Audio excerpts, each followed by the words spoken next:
Regularly smoking cannabis can affect teenagers so severely that they end up 3 years behind their classmates in terms of brain development, a landmark study has found.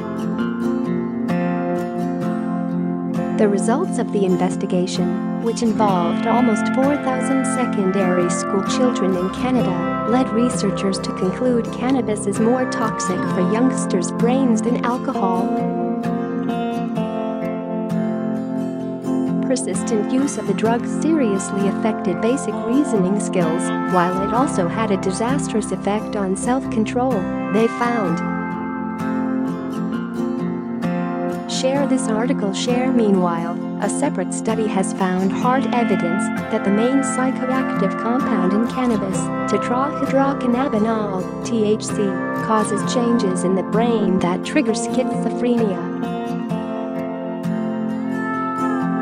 In the high school study, researchers at Montreal University studied pupils from the time they entered the Canadian 7th grade, aged 12 or 13 years, for 4 years.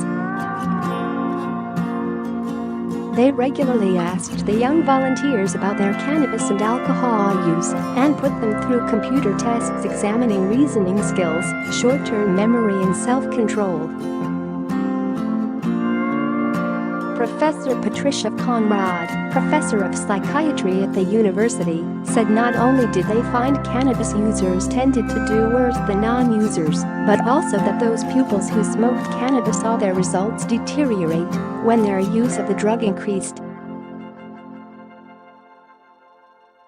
She told the Mail on Sunday, "We had really expected alcohol to have a more powerful effect on brain health than cannabis, but that didn't seem to be the case."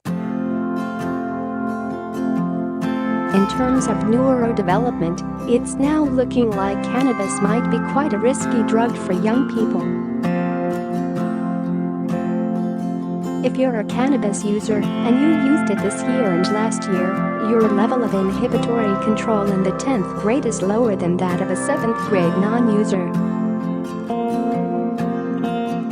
So you lose 3 years of development. Prof. Conrad is presenting her findings at the Canadian Neuroscience meeting in Toronto this weekend, as is neuroscientist Dr. Stephen LaViolette from Western University in London, Ontario. He found rodents given THC during adolescence went on to develop schizophrenia-like problems when fully grown. They have memory impairment, high levels of anxiety, depressive-like symptoms and social interaction problems, he said.